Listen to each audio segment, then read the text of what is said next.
All right. How we doing? Water's good. Water's good. I got my own. Coach, obviously with backup quarterbacks, you guys have had Nick Foles and then Josh McCown last year. This year, maybe Nate Sudfeld will be more of a prominent role. How do you feel about putting Sudfeld in that type of role? Yeah, I mean, we've been real comfortable with Nate. He's been with us now the last few years. Very comfortable with him. Obviously, he has an opportunity, and we'll see what happens this spring when we get down the road here with him. But he's put himself in a position to compete and possibly be our number 2. With the running backs, guys have been injured and guys have been kind of retiring. Will you be looking at the combine this week to kind of find a running back for a few days? This is a great opportunity for us as coaches. This is the first time for us to really put eyes on these college players, and we're looking to add value and talent at every position, not just running back. But we've done this the last couple of years, and we're going to continue with this process. Doug has been really honest about how Jason Kelsey has been really honest over the last few years. He kind of views it a year-by-year thing.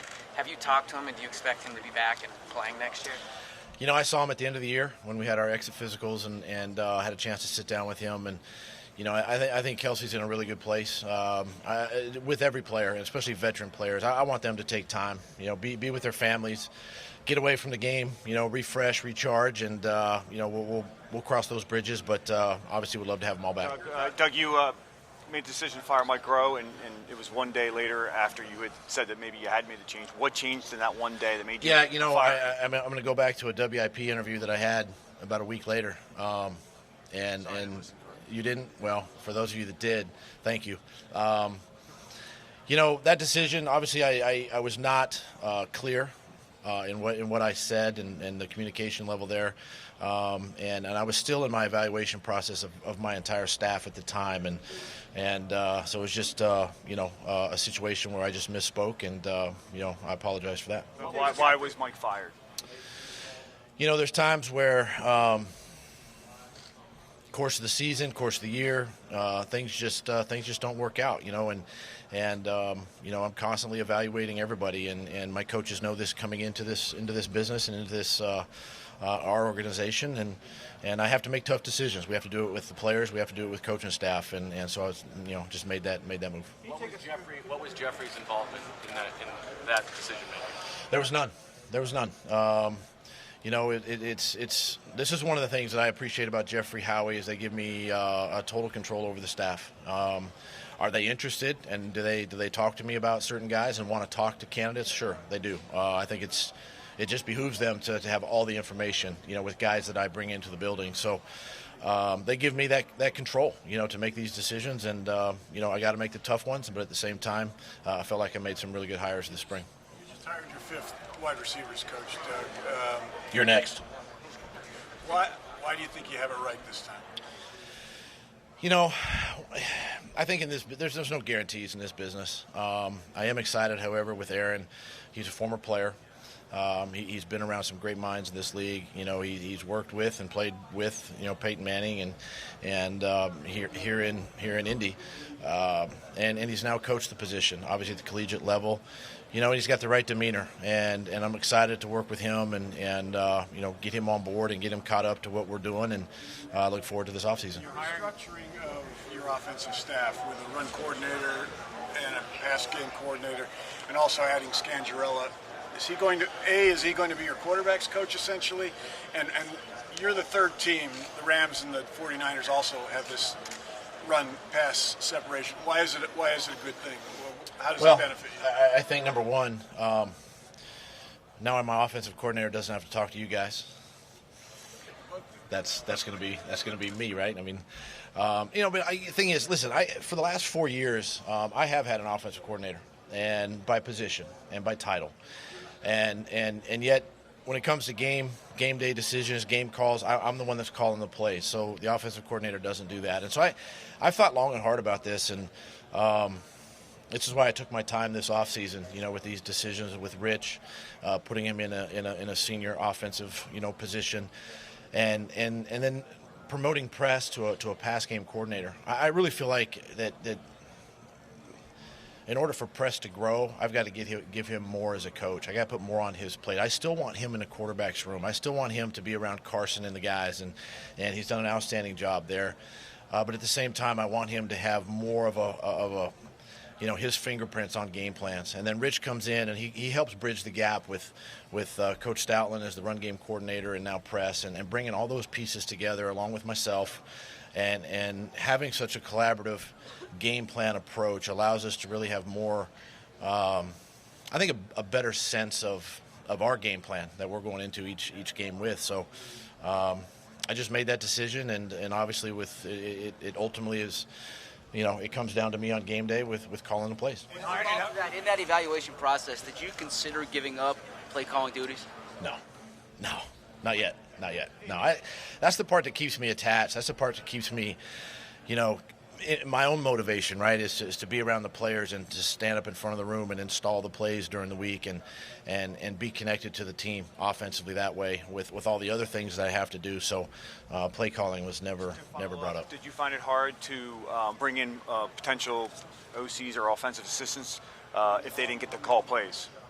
I mean, that's always something that I think a candidate who wants to be an offensive coordinator, if they're going to a place where the head coach is calling plays or somebody else is calling plays, yeah, that's difficult. That's difficult. And so some of the candidates I spoke with and even brought into the building, that was brought up. And I told them up front that, this is a position where, I'm still going to call the plays. I'm not going to give that up, and they have to be comfortable with that. And, listen, I would have a hard time too if I was interviewing for a coordinator's job, having called plays previously.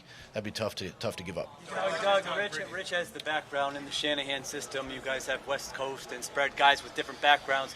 What's your vision for how all this is going to work together, or why do you want guys with such different backgrounds?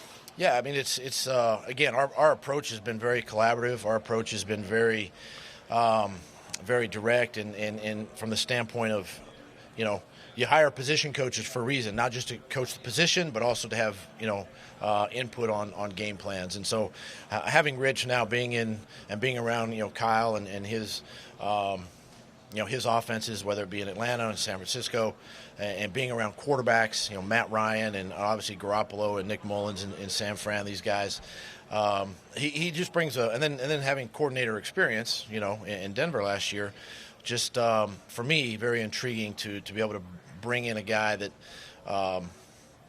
is going to help Carson, number one. It's going to help our offense. He's going to be a guy, not solely his responsibility, but allowing us to take our offense maybe to a different level, and it's something that we weren't as good at last year in the last couple of seasons, and those are all things that I have to take a look at. You're right, through the evaluation process. So I'm excited to work with Rich and Aaron, the guys, as we get ready for OTAs.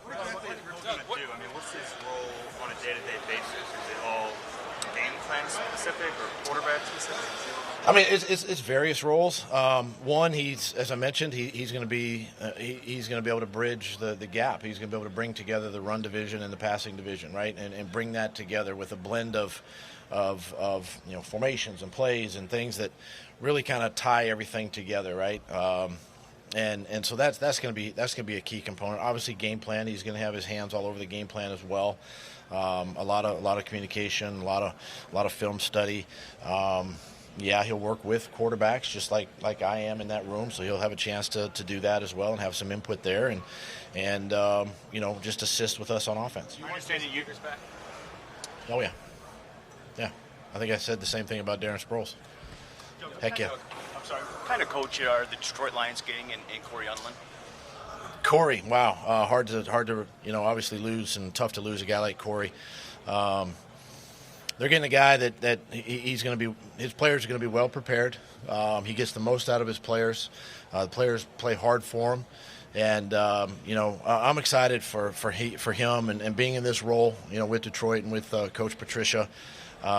Excited to see where his career goes now. What needs to happen to get more production from the wide receivers? Say that again. What needs to happen to get more production from the wide receivers? Maybe less injuries. I think personnel. Do you think that's a position that listen, I was asked the other day about speed and all this other kind of stuff. I mean, I think everybody here in this week is looking for speed and the next diamond in the rough. And And as we go through our evaluation process, we're gonna find and pick the best players we can to help the Philadelphia Eagles, and that's how we get better. There's been a lot of talk about the relationship between Carson Wentz and Alshon Jeffrey. You're in the building every day. You see him interact. Do you view that as a problem or something that needs to be worked on, or can he come back next year and they can have a working relationship? Yeah, I don't see that. I think one of the things where Carson really took a big step was in that leadership approach this past year, getting everybody on the same page and on board, and it's just unfortunate because we had a lot of high expectations as an offense going into the season, and then when pieces started to drop out, it's just unfortunate that way. But there were no issues, between those two. How are you made aware, Stan? What's your view on this class? I think it's, again, I think it's a talented group. I think there's some guys here that obviously can make an impact with, and with whoever, picks them and drafts them. So something position we'll take a look at as we do it each year. Doug, how are you invested a lot in veteran backup quarterbacks? Do you think Carson's at the point now, health-wise and experience-wise, that you could maybe go in a younger direction at that position with the backup quarterback? I think you could. I think you got to be careful. It's got to be the right guy. Obviously, it's got to be a guy that you feel comfortable maybe playing a game or two. But at the same time, what we've done with that position is we brought in some veteran guys the past couple of seasons that have got us through, and we're gonna take a look at that. We always do. I mean, that's obviously something that is important to me, having been a backup quarterback, and the importance of that. So we'll evaluate that this offseason. How are you made aware of Left-handed quarterbacks in the NFL, either as backups or as starters? Crazy. Why do you think that is? I mean, you played a pretty good one, Scott Mitchell, years ago. Like, why is it so hard to make it as a lefty now these days? I don't know. It's a good question. It's really a good question, whether they're playing baseball or other sports. But it's a unique stat. I'm not sure why, honestly.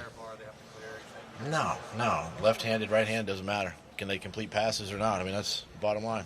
It doesn't matter to me if you're right or left-handed. I like ambidextrous guys, too. If they could throw with both, that'd be great. How were you first made aware of Scangarello, Rich? How were you first made aware of Rich Scangarello? So, I mean, listen, the whole search is a funny business. When you start talking to other coaches and whether they're head coaches in this league and you're asking about certain coaches, and then you start talking about guys, this, that, and the other, certain names come up, and his name came up, and so I did a little more of a deep dive with him, and really felt like he was a guy that of interest for me, and love the fact that he has old West Coast roots. So he and I hit it off right away from the standpoint of offensive play design, and really felt comfortable with having him in our building. Okay. Thanks, guys. Thank you.